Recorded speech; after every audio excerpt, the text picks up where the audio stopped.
तो बच्चों हम इस समय ओम्स यूनिवर्सिटी के बायोलॉजी म्यूजियम के अंदर, बहुत अच्छा सुंदर म्यूजियम ये यहाँ पर देखने को मिल रहा है। आप खुद देखते चलिए कितना अच्छे से चीजों को यहाँ पर लगाया गया है in the format of a fossil, ठीक है ना। जो जो हम लोग अलग अलग तरह से प्रिजर्वेशन करते हैं फॉसल्स का, वो यहाँ पर आपको दिख रहा है। केमिकल्स के अंदर हैं, बहुत अच्छे फॉसल्स हैं, और कुछ बोन्स भी हैं, ड्राई फॉसल्स भी हैं। बर्ड्स के इतने अच्छे प्रिजर्वेशंस हैं जो आप पढ़ते भी हैं।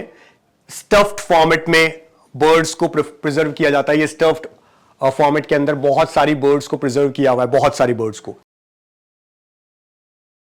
कितने अच्छे अच्छे यहां पर देखिए, पूरा बर्ड्स का ही है ये कंप्लीटली। स्पाइसेस, फिशेस की बात करें तो बहुत सारी फिशेस अलग अलग तरह से प्रिजर्व हैं। तो बहुत अच्छा म्यूजियम इन्होंने यहां पे बना के रखा है। ये देखिए यहां पर स्कल्स हैं, और कुछ तरह के इंसेक्ट्स की भी बात कर सकते हैं, एम्फीबियंस की बात कर सकते हैं, रेप्टाइल्स की बात कर सकते हैं। बहुत अच्छे से, बहुत सुंदर तरीके से इन्होंने यहाँ पर ये म्यूजियम को बनाया है। एग्स देखिए, अलग अलग बर्ड्स के यहाँ पर एग्स को प्रिजर्व किया हुआ है। ऊपर अगर हम देखें तो कुछ इवोल्यूशन को समझाने का तरीका बहुत अच्छे से इन्होंने दिखाया है। स्कल्स हैं यहाँ पर, बोन्स हैं। यहां पर देखिए कितने अच्छे से बटरफ्लाइज को, इंसेक्ट्स को बहुत अच्छे से यहां पर इन्होंने लगाया है, म्यूजियम में प्रिजर्व किया है। आइए बात करते हैं यहां पर यहां के इंचार्ज जो मैम हैं उनसे। It's our museum, but this room is very unusual. And last year and 2 years ago, we started our practical lesson and our lectures in this room because we had a small amount of foreign students, maybe 8, maybe 10, maybe 20. We try to show animals, birds, amphibians, and some macro preparation for our foreign students because they would like to know some information about our animals. And sometimes it's so difficult because our foreign students can't animals which live in our they can't identify the actual names of those animals, especially in 3 different languages: Russian, Latin, and English. And in this, for example, in this book you see parasites, and in our course we have important part about parasites. Okay. And you see different parasites, ascaris from roundworms, you see larvae with stages of echinococcus, because flatworms. most of them causes some kind of diseases in humans also. Yes, so it is very nice to discover or we can talk about these. It's very interesting. It's a real macro preparation, and of course it's very important for better understanding. Yeah, exactly. Most of all of our animals, of our birds are real. Yeah, that's nice. ये कह रहे हैं कि जो actually यहाँ पर दिख रहे हैं ना, most of them are real. तो बिल्कुल उनको लगाया गया है। इन्होंने कहा जैसे राउंडवर्म है, स्केरिस है, इनको इन्होंने दिखाया है क्योंकि ये बहुत सारी, हम कहते हैं, डिजीजेस भी कॉज करते हैं ह्यूमंस को। तो ये जानना बहुत जरूरी है स्टूडेंट्स को, इसलिए ये कर रहे हैं। 2 साल पहले इन्होंने स्टार्ट किया था इसे, और इन्होंने कहा कि पहले स्टूडेंट्स, फॉरेन स्टूडेंट्स बहुत कम थे, धीरे धीरे अब बढ़ने स्टार्ट हुए हैं, तो वो उनको सिखाते हैं, बताते हैं। So how you think about the students, foreign students, are they good or not? I use one phrase very often: Russian students, foreign students are students. They are different. For you, all are students. I prefer to work with foreign students because they are more responsible, and I feel feedback more often than from Russian students, in my opinion. Okay, that's great. Thank you so much ma'am. देखिए, मुझे अभी यहाँ जो ma'am जिन्होंने अभी museum के बारे में बताया था, उन्होंने ये एक वर्कबुक दी है। ये इन्होंने खुद ने डिजाइन की है। जो यहाँ के बच्चे होते हैं, जो अपन बाहर से आते हैं, अब्रॉड से जो बच्चे हैं, इंटरनेशनल स्टूडेंट्स हैं, उनके लिए पूरी इंग्लिश में कि किस तरह से इन्हें यहाँ पर पढ़ाया जाता है, समझाया जाता है बायोलॉजी को, प्रैक्टिकल्स को, कि किस किस तरह से आपको पैरासाइट्स और बाकी चीजों के बारे में बताया जाएगा। ठीक है, लिखा जाता है, कुछ कमेंट्स के लिए छोड़ी जाती है जगह, वर्क दिया है कि क्या क्या है उनके फंक्शंस, और इनको खुद को पहचानना होता है इन्होंने क्या देखा, और इस तरह से चीजों को और फिर एक्सप्लेन करते हैं। तो पूरा इंग्लिश में मैंने ये चीज देखी, क्योंकि अधिकतर जगह जो है वो अगर कुछ इस तरह का वर्कबुक दिखाते भी हैं तो वो रशियन में होता है, खुद को बच्चे को सीखना पड़ता है। टेपवर्म एग्स और इनके बारे में बताया हुआ है यहाँ पे। तो ये बहुत अच्छे से मुझे ये चीज अच्छी लगी कि इन्होंने इस तरह से इसे बताया है, कुछ चार्ट्स की फॉर्म में है। ये देखिए कि किस हेलमेट का कितना साइज होता है, एग का क्या शेप होता है, इस तरह से इन्होंने चीजों को पूरा डिस्क्राइब किया है। और फिर इनको कुछ जगह छोड़ी है कि आप बच्चा खुद ऑब्जर्व करके लिखे, और इस तरह की इनको वर्कबुक्स करवाई जाती हैं जिनसे याद रख पाए ये म्यूजियम में जो अपन इतनी सारी चीजें देखते हैं, इंसेक्ट्स देखते हैं, पैरासाइट्स देखते हैं, उनके बारे में। तो ये एक बहुत अच्छा इनिशिएटिव हमने कहा कि मैम ने लिया, उन्होंने हमको खुद को शो किया इसे कि देखिए हमने बनाया इंग्लिश के जो बच्चे यानी बाहर के जो बच्चे आए हैं इंग्लिश में उनके लिए। तो दैट्स वेरी ग्रेट, नाइस। ये है ओम्स यूनिवर्सिटी का हिस्टोलॉजी और एम्ब्रियोलॉजी डिपार्टमेंट, जहां पे बहुत सारे एम्ब्रियो, प्रिजर्व्ड एम्ब्रियोज रखे गए हैं। देखते हैं आज, समझते हैं बाकी चीजों को भी। आइए, ये देखिए किस तरह से यहाँ पर एम्ब्रियोज को दिखाया गया है, प्रिजर्व फॉर्मेट में दिखाया गया है, ऑर्गन्स को दिखाया गया है, बहुत अच्छे से प्रिजर्व किया हुआ है और बच्चों को दिखाते हैं, समझाते हैं, पढ़ाते हैं यहाँ पर।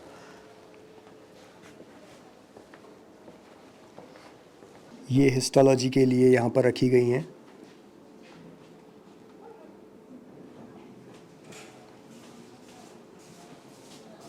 स्कल्स हैं, बहुत सारी एम्ब्रियोज हैं यहाँ पर, बहुत सारे माइक्रोस्कोप्स बताए हुए हैं यहाँ पे, अलग अलग समय के डिफरेंट टाइम पीरियड में कैसे माइक्रोस्कोप्स थे वो सब यहाँ पर दिखाया हुआ है। तो बहुत अच्छे से यहाँ पर चीज़ों को समझाते हैं, पढ़ा रहे हैं। I am satisfied. मैं जितनी यूनिवर्सिटीज़ जाके आया हूँ, क्रिस्नेओस्क में मैं सेटिस्फाई हुआ था, इसलिए मैंने अंदर सारी चीज़ें देखी थी। जब बच्चे बाहर ही रिव्यू ख़राब बता देते हैं तो हमें भी यूनिवर्सिटी देखने का मन नहीं करता। हालांकि यूनिवर्सिटी सारी बहुत अच्छी है, यहाँ पर जो इश्यूज़ हैं वो डिटरमाइन करते हैं, हम कह सकते हैं डिसाइड करवाते हैं कि क्या बच्चे को यहाँ आना चाहिए या नहीं आना चाहिए। तो ओम्स यूनिवर्सिटी बहुत अच्छी लग रही है हमें। बच्चों के रिव्यूज़ भी बहुत अच्छे हैं जो हमने क्लासरूम में बच्चों से पूछे हैं, और हॉस्टल जब हम देखेंगे तब चीज़ें समझ में आएंगी कैसी क्या है। ये यहाँ पर हिस्टोलॉजी की इनकी क्लास है ओम्स यूनिवर्सिटी में। इस तरह की लैब्स होती हैं जहाँ पर बहुत सारे ये माइक्रोस्कोप्स रखे हुए हैं, बच्चे खुद से देखते हैं, स्लाइड्स को समझते हैं और फिर उनको यहाँ पर डिजिटल बोर्ड पे समझाया जाता है, बताया जाता है कि आपने क्या देखा। और इसी तरह से आपको यहाँ पर भी दिख रहे हैं अलग अलग जो टिश्यूज़ हैं, ब्लड लेवल्स में अपने को बात कर रहे हैं, आरबीसी, डब्ल्यूबीसी सभी की, कि कैसे हिस्टोलॉजी में हमको क्या क्या दिखता है, स्लाइड्स के अंदर कैसा नज़र आता है, टिश्यूज़ को सेल्स लेवल पे, सभी चीज़ें यहाँ पर चार्ट्स की फॉर्मेट में, फोटोग्राफ्स की फॉर्मेट में दिखाया गया है। तो ये लैब, और हमेशा यहाँ पर बैचेस के फॉर्मेट में ही बच्चों के क्लासेस होती हैं, तो लिमिटेड बैचेस होते हैं, बच्चों को सब चीज़ें समझ में आए। और ये रशिया में सभी यूनिवर्सिटीज़ में हमने देखा है कि लिमिटेड ही होते हैं बैचेस। इस समय हम हैं ओम्स यूनिवर्सिटी के थर्ड ईयर स्टूडेंट्स के साथ में, जो इंडियन स्टूडेंट्स हैं थर्ड ईयर के, और ये पैथ अनाटमी की लैब है जहाँ पे ये पढ़ रहे हैं। आपका नाम बताइए। मेरा नाम राजेश्री विश्वास। आप कहाँ से राजेश्री? मैं भी कलकत्ता से। ओके, आप भी कलकत्ता से। तो आप क्या कहेंगे, यूनिवर्सिटी को अगर मैं रेटिंग देना चाहूँ 10 में से तो मैं कितना देना चाहूँगा आपके अकॉर्डिंग? अभी मैं थर्ड ईयर में हूँ, टोटल कंप्लीट नहीं हुआ है, तो मैं 9 दूंगी। 9 तक ये देने को, 8 to 9 ये देना चाहती हैं। हॉस्टल में कैसा क्या है यहाँ पर? हॉस्टल में सब कुछ अवेलेबल है, फ्रिज है, अलमारी सब है। अच्छा है। और खाना आप खुद बनाते हैं? हाँ, खाना खुद। खुश है यहाँ पर? हाँ, खुश। चलिए नेक्स्ट, आप बताइए आपका नाम क्या है? शोभिक हल्दर। आप कहाँ से शोभिक? मैं भी कोलकाता। तो आप तीनों को एक साथ यहाँ पर एडमिशन जिस समय मिला होगा, मुझे लगता है फर्स्ट बैच आप रहे हैं इंडिया के, है ना? तो उस समय हो सकता है, क्योंकि मेजर रीजन क्या होता है ना, एजेंट्स बहुत ज़्यादा यहाँ पे वो करते हैं कि उन्होंने कह दिया इस यूनिवर्सिटी, तो उसी यूनिवर्सिटी में एडमिशन करवाते हैं। मेरे हिसाब से आप लोग उस तरह से नहीं थे, इसलिए यहाँ पे पहुंच गए किसी तरह से। लेकिन आगे जाके हमको ये दिख रहा है यूनिवर्सिटी बहुत अच्छी चूज की आपने, क्योंकि बाकी के जो बच्चे हैं आने वाले, अब जो फर्स्ट ईयर में थे या अब जो आएंगे, वो मुझे लगता है यहाँ पे बहुत अच्छा फील करेंगे जिस तरह की यूनिवर्सिटी है। क्योंकि बहुत सारे बच्चे ऐसी ऐसी जगह भी बैठे हैं जहाँ 1000 से ज़्यादा इंडियंस हैं, लेकिन मज़ा नहीं आ रहा है उनको, या हॉस्टल्स में उतनी कैपेसिटी नहीं है जितने ज़्यादा बच्चे हैं, उस तरह के इश्यूज आ रहे हैं। तो आफ्टर ऑल अगर हम पढ़ाई की बात करें, टीचर्स की बात करें, कैसा है सब कुछ?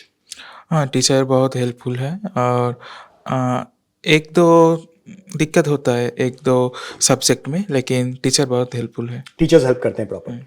क्या कहेंगे बच्चों को इंडिया से जो आते हैं कि उन्हें इस यूनिवर्सिटी में आना चाहिए पढ़ने के लिए या नहीं? हाँ, जो मार्क्स लो है हाँ। उसको मैं प्रेफर करूँगा रशिया और इस यूनिवर्सिटी के लिए, जिसका मार्क्स लो है, और जिसका तो हो जाएगा चूज इंडिया में, उसको मैं प्रेफर देखिए, करूँगा। एक चीज जो हम भी आपको कहते हैं, इन्होंने भी आज वही चीज कही है, पहली कोशिश करिए इंडिया में आपको गवर्नमेंट कॉलेज मिल जाए। Yeah. थोड़े कम नंबर रह जाते हैं, अफोर्ड कर सकते हो तो इंडिया में प्राइवेट कॉलेज अफोर्ड करो, और अगर अफोर्ड नहीं कर सकते तो थर्ड ऑप्शन आपका होना चाहिए अब्रॉड। ये हमेशा ध्यान रखिए, बिल्कुल सही कह रहा हूं मैं। Yeah. और एक चीज इसके लिए हम इस बार एक इनिशिएटिव ले रहे हैं, हम कह रहे हैं बच्चों को कि जितनी भी यूनिवर्सिटीज हैं अब्रॉड में, उनका खासकर रशिया में, उनकी जो फीस होती है वो पर सेमेस्टर होती है। तो आप अपने एजेंट्स को पहले साल 8-10 लाख रुपए जो दे रहे हैं वो गलत है, मत दीजिए। हम उन्हें ये कह रहे हैं कि फर्स्ट सेमेस्टर की फीस होती है बहुत कम है, 2-2.5 लाख रुपए के आसपास टोटल फीस है, और सेमेस्टर की कहेंगे तो आधा हो जाएगी, लगभग 1.25 लाख। हॉस्टल भी मिला देंगे 1.5 लाख, खाना भी मिला लेंगे 2 लाख, बाकी सब चीजों को ऐड कर लोगे 2.5-3 लाख। मतलब आपका सब कुछ मिला करके जब आप आते हो 2.5-3 लाख से ज्यादा रुपए नहीं लगते हैं आपके। तो हम बच्चों को ये समझा रहे हैं कि कम फीस जो आपकी है उतनी ही पे करिए, एजेंट की बजाय यूनिवर्सिटी के अकाउंट में फी पे करिए। क्या हम सही कह रहे हैं? मैं तो एजेंट के थ्रू आया हूँ। लेकिन आज के अकॉर्डिंग आप क्या कहोगे कि बच्चे को यूनिवर्सिटी के अकाउंट में पे करना चाहिए? ये उसका पैसा बच जाएगा, हैवी पैसा बचेगा। ये मैं नहीं बोल आप नहीं बोलना चाहोगे, लेकिन मैं बच्चों से ये कहूंगा कि भाई आप इन चीजों का ध्यान रखिए। आगे ये खुश हैं, पढ़ाई से खुश हैं, मेन चीज हम इनसे पढ़ाई के रिव्यू लेने आए थे, थर्ड ईयर में ये आ गए। एक क्वेश्चन जो है और हम आपसे लेना चाहेंगे, कैडेवर जो यहां पर होता है वो ओरिजिनल बॉडी होती है या प्लास्टिक बॉडी होती है? ओरिजिनल बॉडी होती है। कुछ जगह पे क्योंकि प्लास्टिक बॉडीज भी होती है, इसलिए हमने ये क्वेश्चन पूछा। आप भी यही कहेंगे ओरिजिनल है? हाँ, ओरिजिनल। ओरिजिनल कैडेवर है, एक अच्छा पॉइंट है, अगेन एक प्लस पॉइंट मैं कहूंगा यूनिवर्सिटी का। तो इनसे हमने जितना जाना अच्छा लगा सब जान करके, और अपन रिव्यूज लेंगे, हॉस्टल्स देखेंगे, बाकी चीजों की बात करेंगे। They are very happy. अच्छा करें, ऑल द बेस्ट आप तीनों को, FMG क्रैक करें वापस यहां से जाने के बाद में, ऑल द बेस्ट। हमारे साथ में यहाँ पर पैथ एनाटॉमी के प्रोफेसर हैं। Sir, how you think about, what's your opinion about our Indian students? Are they good? We are good itself because we entered in our university to catch some more details and knowledge about medicine in whole volume. But the main scenario in our university would be linked in bilingual combination. And I need to say that all of these guys is good people, of course, because under their opening eyes, I see very more complications and imaginations about our study work. Are they disciplined? Yeah, of course, that is one of us scenario, and I try to organize more completely disciplined reactions, no more smartphones for your personal activity, but use smartphones for educational purposes. Sir का बहुत अच्छा कहना है कि भाई आप smartphone भी use करते हो ना, तो एजुकेशन के लिए, अच्छी चीज़ों के लिए यूज़ करिए, उसको खुद के जैसे सोशल मीडिया के लिए यूज़ मत करिए। और ये इसको सिखाते भी हैं बच्चों को। तो बहुत अच्छा लगा सर आपसे मिलते। Thank you so much sir, thank you. इस समय हम एनाटॉमी लैब जो है ओम्स यूनिवर्सिटी की, यहाँ खड़े हैं। ये देखिए किस तरह से, लकीली हम ऐसे टाइम आए जब इनका प्रैक्टिकल चल रहा है और प्रोफेसर इनको एनाटॉमी में दिखा रहे हैं properly. It's two groups.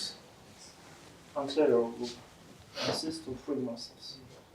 And last muscle in this group is musculus coracobrachialis.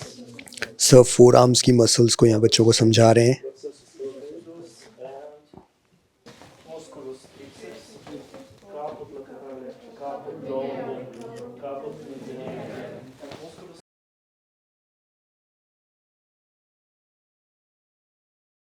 mediale. Action of this muscle. Extensor of brachioradius, extensor of antebrachialis. Look at me. Extensor of antebrachialis, extensor of brachioradius. 1, 2.